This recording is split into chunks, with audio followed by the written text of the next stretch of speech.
Hello, everyone. Hi, friends. Welcome to another episode of Catching Up with Jay and Kay. Yay. In today's episode, we are going to discuss the movie Roma. And it is currently on Netflix right now. If you all haven't seen it, go ahead and check it out. There will be spoilers in this episode, so just to give you guys a little bit of a warning. Roma tells the story of Cleo, a domestic worker in Mexico during the 1970s, taking care of a middle-class family. Tensions arise when she finds out she's pregnant and the father denies the pregnancy. She's left alone to care for herself while also taking care of her employers. After the student riots, Cleo loses her baby and in the end reveals she did not want her baby to be born, while saving the lives of the children she looks after. Mm-hmm. So, Karen, 1 out of 10, what is your rating of this movie? I think I would rate it,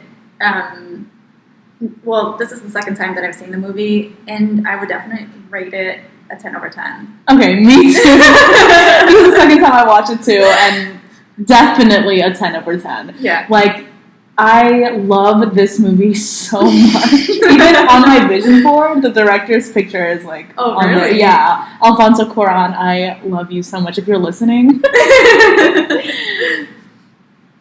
Great job. Okay, so there's a lot of reasons why I love this movie. Let me hear your reasons first. Okay, yeah. Mm-hmm. So the main reason why I love this movie is because it's so authentic in so many ways. Like, I've never lived in Mexico and I've never had a domestic worker like work in my home. Mm-hmm. But every time I go home to the Philippines, I'm very close to all the domestic workers that work in my cousins' homes. And like, whenever I would stay with them, they would be the people I would play with when my cousins are off in school or at work, because they're there at the house. Mm-hmm. So when I watched this movie, I felt like I was kind of reliving those memories, playing with those, we call them katulongs in Philippines, playing with those katulongs, when really, like, I didn't even see them like that. I saw them as members of the family, which is also another big part of this movie. Cleo is a huge part of this family, and even though she quote unquote works for them, they would not be able to function without her. So she's the backbone. Yeah, she's so essential to their everyday lives, which I also see in the katulongs back home or in the Philippines. They're so essential to my family members' like everyday lives, but then they boss them around and they treat them, of course, you know, like they are their subordinates. And for me, that's such a weird concept because, I mean I've never had, the culture here is different, of course, but I definitely, I always thought that it was just not right because they have dedicated so much time and they literally live with you to take care of you. And then you're going to treat them or talk to them so poorly. So what I love about this movie is that they see the side of the domestic worker. They see the everyday tasks that they have to accomplish while also literally being a parent to those kids. It just hits so many points for me. Like, it really resonates with me, even though I've never had someone work for me in that way ever, but it still hits home. I felt like the movie resonated with me a lot because, in a way, my mother is a domestic worker. She is a nanny. And so when I watched this, I was like, wow, this is basically part of my mother's job. And when I was a kid, my mother was allowed to take us to her job during summer vacation. Her employers were very generous or kind to allow us to work with her or be there while she works. And so I saw my mother in action. And Cleo reminded me a lot of my mother and her responsibilities, as a nanny. So it just seeing how Cleo is close to the children, how the children absolutely adore her, and her patience and kindness, just like was reminding me of how I saw my mother in action. So Yeah, that's why it resonated with me, because I was like, wow, like, I get it. Mhm. I understand this point of view. So yeah, what did you think about the treatment of the domestic workers in the home of Senora Sofia? Yeah, as you said earlier, that Cleo was treated as a subordinate to her employers, which I understand because she is working for them. But what I didn't appreciate was how the employers took their own personal feelings and released it on Cleo. Yes. Mm-hmm. And that really irked me. Yeah, no, I agree. Like, Yeah. do you remember that episode where Senora Sofia hugged Dr. Antonio so passionately Mm-hmm. before he got in his car? Mm-hmm. And then clearly by her face, you can tell that she was distraught. Mm-hmm. And then she yells at Cleo for not picking up the dog poop. Yeah. And then she's like, I'll just take him to school. That, for me, the fact that Cleo just stood there and took it was, of course, I feel like that's what would normally happen. Yeah. But I felt so bad for her because it's not her fault. She has so many other tasks, like to cook, to clean, to do the laundry, to clean up, make the beds, to get the kids to school and from school, probably to handle all of the ironing, and the list goes on. Yeah. And yet, Senora Sofia still has the nerve to yell at her for that. But I do understand that she was just going, throughout the entire movie, she's going through her own personal dilemma, and that's why she feels the need to take it out on Cleo. Mm-hmm. I felt like, so I'm going to talk about that same example, but I'm going to rewind it a little bit. Okay. Because when the father arrived, so in the beginning of the scene, or the opening scene of the movie, you see Cleo cleaning up the driveway. Yeah. And at first I thought that didn't make any sense. I thought it took too long. Mm-hmm. I was like, what is the purpose of this? And then when I realized, oh, okay, the dog shit is building up. Yeah. Now I get it. And when the father arrived and he parked and he noticed the dog poop, he didn't notice it just yet. He mentioned it when he was getting ready to leave. Mm-hmm. And he was like, oh, like I felt like he pinned this small, careless task that wasn't taken care of just to make up for the fact that he was planning on leaving the family. Mm-hmm. And that ticked me off. Yeah. Because I was like, wait a minute. You're not telling the truth to your family, so you're going to put the blame on Cleo. It's like fighting about the dishwasher when really the issue's not the dishwasher. It's, that's spot on. Yeah. The issue wasn't the dog poop, it was the fact that he was planning on leaving the family. So I was really upset at that part, and then, Sophia internalized that, and she blamed Cleo for not picking up the dog poop, when really she knew that there was something else going on. Exactly, yeah. And I feel like it's so funny how they do love her, and they do, they, as in Senora Sofia and her family, they do love Cleo. They do. So, yeah. And it's clear because they took her to the hospital, they paid for her medical bills, and they were very supportive. They didn't fire her. Exactly, yeah, exactly. When they found out that she was pregnant. Mm-hmm. Which I know for a fact definitely happens a lot. Yeah. Which is why Cleo feared it, and she was scared to tell Sophia. Yeah, right. And I also find it really funny that the doctor, during the pregnancy scene, right before she went into the emergency room, Dr. Antonio came out and he was like rubbing her back, and he was saying to Cleo, he's like, don't worry, everything's going to be fine. Like, how many babies have you delivered, to his colleague, the other doctor, and trying to comfort Cleo, but then he left her alone. And I understand because he probably has other patients to see, but for me, and also during that entire scene, that was when the whole student riot massacre was happening, so I'm sure people were still very on edge, maybe? On edge from seeing the entire riots unfold. But the fact that she was left alone there also kind of made me see the separation between work and really being part of the family. And I feel like that's the toughest part about this whole movie is that you really take care of the family. You really are part of the family, but then at the end of the day, you are also still an employer. Mm-hmm.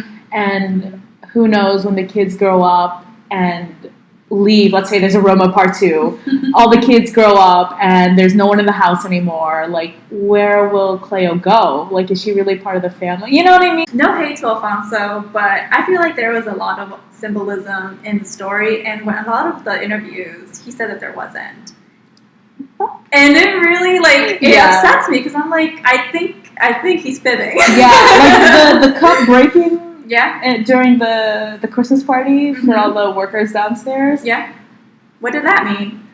Or the children wearing a spacesuit. Yeah. And the airplane. Yeah. There's so many airplanes in that film. Like, just the overhead. And he denies it. Yeah. So I'm like, come on, Alfonso. And then these things have to mean something. Right. But he doesn't elaborate on them.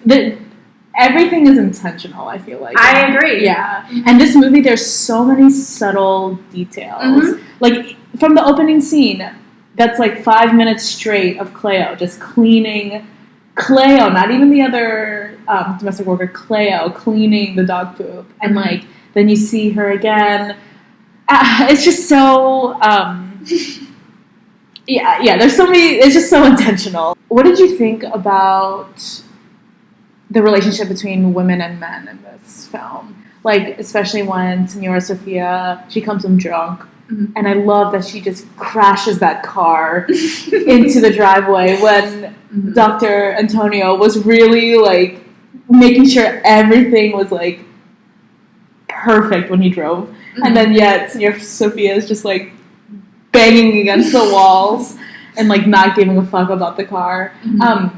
I love how she was saying, like, no matter what people tell you, you know, women are alone. I thought that was empowering. Yeah. Because it's so true. It's so sad to think about. And that was in 1970. Or, well, the movie was set in 1970. Like, do you think it still applies now? Of course. Yeah. As women, we're always having to be resilient and be this stoic person in our family dynamics. Because, I don't know, I find that women are so strong and we're not weak. And I thought, when she said that, I was like, yeah, I agree, yes. It's so sad, but it's true. Yeah. What did you think? I agree. And then we even see that in Cleo's relationship with Furman. It was so... I cannot believe he dissed her at the movie theater. For real. And I knew that was about to happen. Like, did you really? The fact that he was like, oh, I gotta go to the bathroom. Or whatever that sad excuse, and the movie was almost over. Yeah, you were feeling her up 2 seconds ago. Exactly. Bro, like, it was so... Man. And then that scene where he told her off, basically. He's like, if you say that again, I'll... Or whatever he threatened her. And he's like, you fucking servant. Yeah. Man, that point... I wanted to punch him through the screen. Dude, honestly. I mean, not saying... I wanted to curse him out through the screen. I basically did. Yeah, no, it was so... I had rage. Dude. I was like, oh, come on, dude. Same. Yeah. I agree.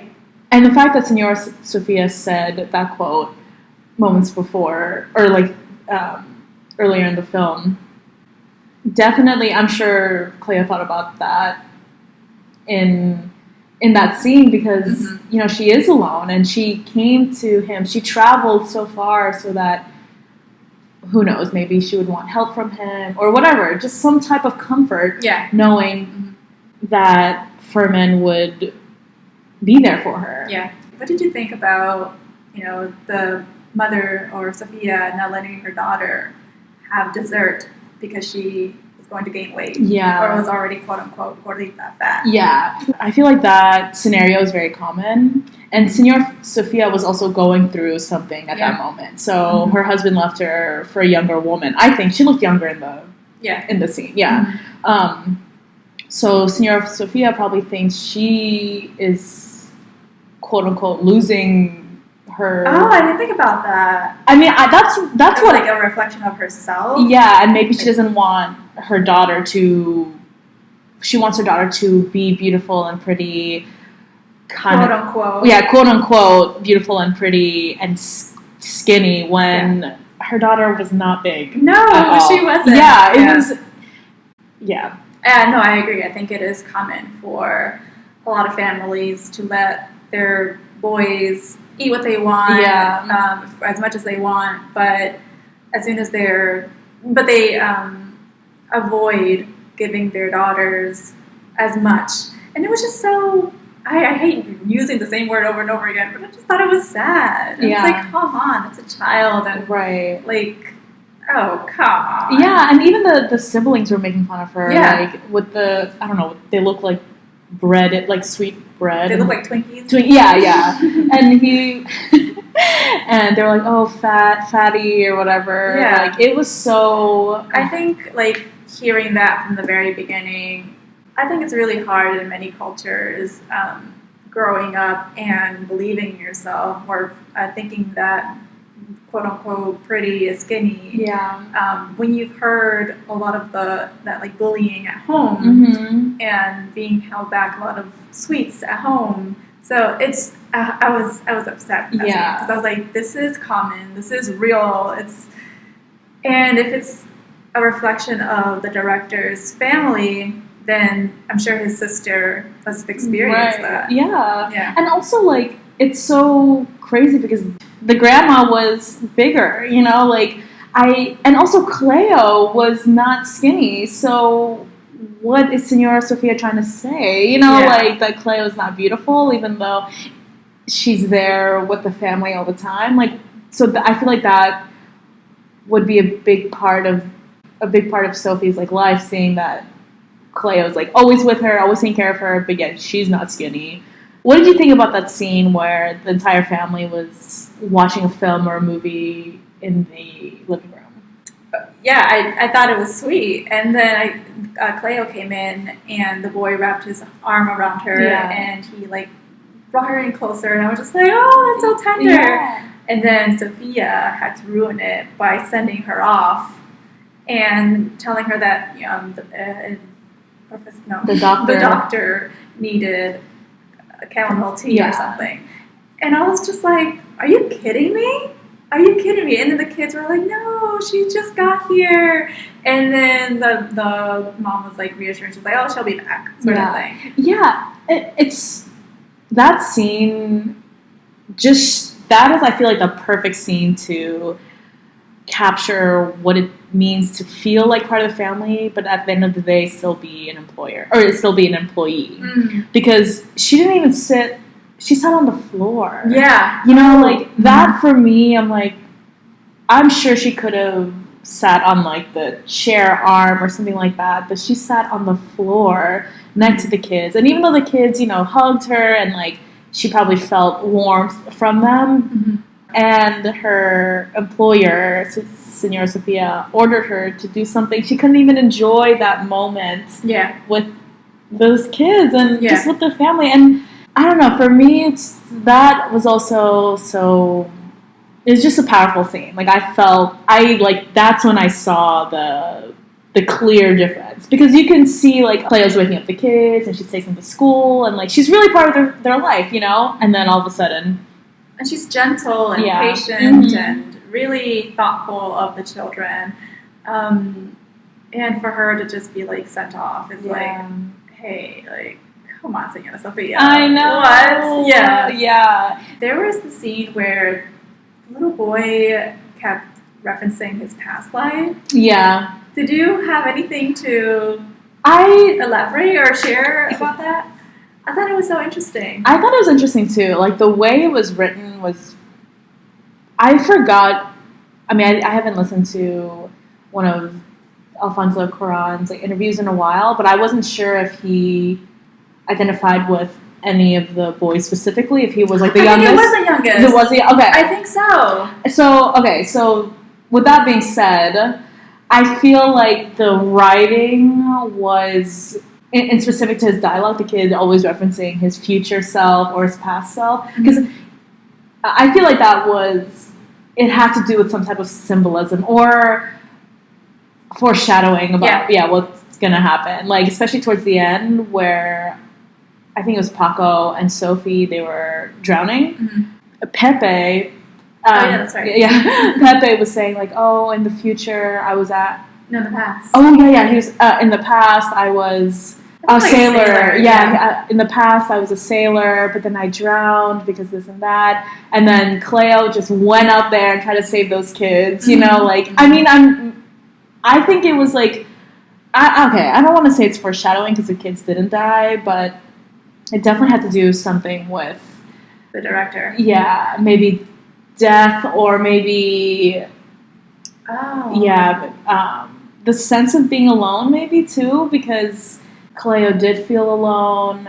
I mean, this is just me like rambling, but it's definitely significant, but I just don't know. I can't pinpoint where in the movie. Yeah. How about you? I definitely agree that it is significant, but I just don't know where to pin it in the movie. Yeah. And for a moment, when I first watched the movie, I thought it was like a tribute to his own successes. That's what I thought when I saw the boy wearing a spacesuit, because I was like, oh, well, Alfonso has a movie about space. That's right. So I thought that was, like an ode to his, yeah. To his but movies. Now that you mentioned that it could mean something about the family, I just don't know. I just thought I found it interesting. Because the Pepe was in a spacesuit too, like during the Christmas parties and stuff. Yeah. I forgot he did that movie. Mm-hmm. Alfonso Cuarón directed the Gravity. Yeah. Gravity. Yeah, that's right. Yeah. I think that spacesuit was an ode to his Gravity movie. Yeah. But the boy referencing his past life, I don't know. Yeah, I know. I always feel like the wording is so important because there's so many things that you could say in a different way. Mm-hmm. But yeah, the director chose, or the writer chose this character to say it this way specifically. Yeah. And then I'm going to reference the drowning scene again. He was a sailor who died because he drowned, and that's what Pepe said, and yet Cleo's out here trying to save these two kids, and then maybe she herself felt like she was drowning, and then she finally was saved by releasing her thoughts, or like revealing that she didn't want her baby to be born while hugging her kids, basically. Yeah, all the kids in the family. Yeah. Okay. Yeah. Yeah, I don't know. That's my thought. I thought it was beautiful how the domestic workers were speaking their own language, their own dialect, and combining it with Spanish. Oh, okay. Yeah, I just thought that was beautiful. Yeah. And it sort of just like reminded me that there's just so much more out there. And wait, so since you speak Spanish, did you turn off the subtitles while you were watching it? Yes. Okay. See, I really wish I spoke Spanish because reading the subtitles also took away from me watching it. Just because I was always reading it, I couldn't really focus on like a lot of the stuff that was happening behind the scenes. I mean, I watched it again, but that first initial part is while reading the subtitles was also just difficult because I wanted to just watch the movie. True. Yeah, but I'm sure. Yeah, and I hate that you had to read the English subtitles because it takes away from the beauty of the meanings of the words in Spanish. Mm-hmm. It's just so different compared to when it's translated to English. Yeah. It just hits differently. I actually wanted to ask you about that. Were you able to understand the sentences that were mixed with the dialect of Cleo and Spanish, or did you just kind of get the gist of it with certain words? Oh, that's a good question. I think in some parts I was able to make sense of what they were trying to say, or not trying, but what they were saying. But in other parts, I was like totally like, there wasn't enough context clues for me to form a structured sentence in my own head. I see. Yeah. Okay. Yeah. So did you have to turn on the subtitles at that point?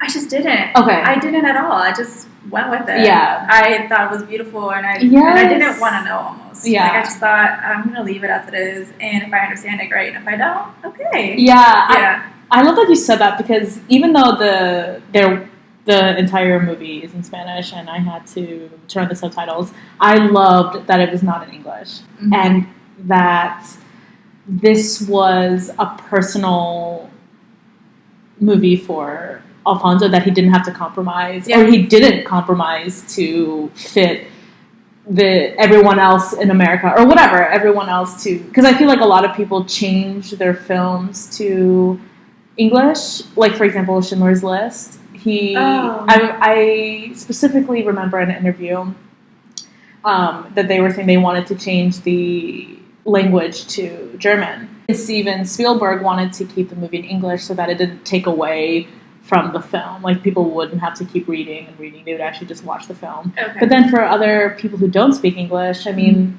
I'm sure that's how they feel all the time watching these quote-unquote big blockbuster movies like Marvel or something in their own country, or if it's not dubbed or something like that.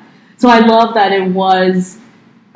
Roma was kept in Spanish, and that they had mixed tech in there, and they had languages that, are so authentic. He uses authentic Mexican, I don't want to say language, because the language is in Spanish, but they have a way of pronouncing words, and it's just different from Central or South America. So I'm just like, they have their own way of their own cadence. Yeah, so. And I even think in his Oscar speech, he was like, "This is for Mexico." Like Mexico City or something. Like, I love that so much, and I'm not Mexican, but I can feel like his pride.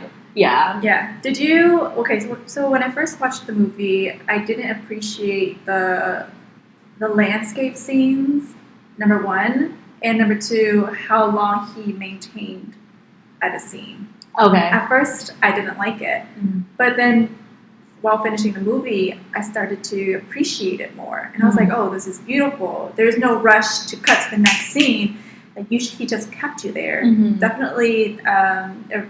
It hit me when Cleo was in the movie theater, and her baby father left, basically ghosted her, and the camera just stood there, and I was like, oh, I felt that. I felt like there wasn't a rush. I was in the moment in that part, and I was like, okay, come on, like, when are you gonna come back, dude? Like, you actually and ghosted her. It did. Yeah, I agree. I actually had a conversation with my friend who couldn't watch this film because she said it was too slow. Yeah. Like, it is slow. Yeah, especially the first part, the 5 minutes. Yeah, for real. But I love that in films. I love when films take their time, because there's so much to say about the environment that you're in, and it plays such a big role into everyone's lives. Like, if I were to move to New York, that environment would probably change how I talk, how I would act, just because I'm surrounded by a lot of different New Yorkers, and New York itself, they're not known for being like the nicest people, or if I were to move to, and this actually happened to me when I moved to Florida. Florida's like in the Bible Belt. I became so religious. I was so nice. Like, I was like developing that Southern hospitality. Were you? Yeah, and it's crazy because that's just the environment that I was in. Yeah. So there's so much to say when you're in like a setting, and I love that Alfonso took his time with it, because even though Cleo was born in like a different region, she was helping a family in Mexico City, and I'm sure everything about that city played a part into Cleo's life, into the children's life, into Alfonso's life. Like, there's just so many things to say about a movie taking its time with those landscapes and, the slow cuts and I personally thought it was so beautiful. And I appreciated it the first time around, only because not many directors do that, and not many films have that. So when it does happen, I'm very like aware of it. So I'm like, oh, so something's happening here. I But I don't know, maybe it's also a bad thing that I was aware of it first because I just want to enjoy the movie, instead of like analyze it right then and there. Yeah. Which I tend to do a lot. Like, I totally get your friend because when I first watched it, I was like, okay, come on, let's go. Like, why are we spending 5 minutes, mopping a driveway? And then, like when she was upstairs in the laundry area at the rooftop, Alfonso had like a panorama. I love that. Okay, yes. Can we just talk about how I was like, wow, we went to Mexico City in our Airbnb. We really immersed ourselves in an Airbnb that had the same structure. Yes. And I was like, wow, like, yeah, I remember going upstairs to the laundry area. Yeah, and I also love that pan out because you can see all the other domestic workers up there doing the same thing. True. And it's like, and all of them are the same. They're like all dark skinned. They all have the same profile. Yeah, exactly. And yet all the other families are like these light skin, middle class people. And it's just, I love that pan out because it just sees, like, it's a norm there. It's a norm to have like the live-in domestic worker. There's so many aspects of this movie that make me resonate with it, but also because we actually went to Mexico together. Yeah. And I can see where Alfonso, or how Alfonso can dedicate this movie to them because there's so much of Mexico in this film, There is. Yeah. And, I don't know, then once I started to appreciate those longer scenic, I want to say holds. I almost felt like I was in the movie. Yeah. In a way. Yeah. Because I was like, okay, like instead of me waiting for the next scene to happen, I was like, you know what, Karen, just like put yourself in it. Yeah. And I don't know, I loved it. It's so beautiful. Like, and then the last scene where it's just, you see the airplane again flying over the home of Senora Sofia. I didn't catch that. Oh, okay. It's when the credits were rolling. Okay. Yeah. I watched, what did you think? What was your take on the airplane? The airplane? It's so hard because I feel like airplanes always represent like adventure or traveling, but it could also be an escape. Like, this symbolic term, I guess, or like. Now that I look back on the airplane, which I didn't really pay too much attention to, or maybe I did the first time I watched it, but definitely not the second time I did. Well, his father, what's this called? Professor? No, I keep calling him. I keep wanting to call him Professor because when they heist, but Doctor, he was supposed to have traveled for work, right? But he apparently he did for a week and ended up just like coming back and leaving the family. So yeah, something about traveling. Like, maybe traveling and affairs, right? Or maybe it is an escape. Maybe true. Dr. Antonio wanted to escape the family, or Cleo wanted to escape, but then really she found her way back home. Yeah, there could be so many references. I guess we could. I don't know if we're reaching, but I think we are. We're totally reaching. I know, but dang it, he's not really giving us. He totally doesn't elaborate on these symbolisms. But this was definitely, ever since I watched this movie, I remember I couldn't stop thinking about it for first 3 or 4 days that I watched this film. Like, he's on my vision board. And like, there's also a snippet on Netflix. You should totally watch it. Like, I feel like behind the scenes of Roma or something like that. It's like the documentary of how Roma was made. Yeah, and I can go on, but I won't. I also really enjoyed watching Yalitza's success skyrocket from this movie. Yeah, and I started seeing her more on. I think I saw her on Vogue. Wow. Yeah, I could be wrong. I think it was Vogue, and just like everywhere. And I just thought, she deserves it. I feel like a lot of, especially the stuff that I've seen, they always change the character to be more lighter or to be quote unquote conventionally beautiful when Yalitza's so beautiful and she's like this dark skin, like short, like, I mean, she might be taller than me, but whatever, short compared to like other people. Mm-hmm. I feel like a lot of television shows and movies change their cast to be conventionally beautiful, Mm-hmm. and I'm so glad that Alfonso kept Yalitza, because she is very, very beautiful, and she's so real. She's real, and in a lot of the interviews that I was watching on YouTube, people in the comments sections were saying that she's extremely well spoken, Yeah. and you could tell that she doesn't have an ego. And a lot of people truly appreciate that about her. Yeah, and you don't see that a lot. You don't? Yeah, especially in like Hollywood or like, you know, in this celebrity world, you don't see that as much. No, so you don't.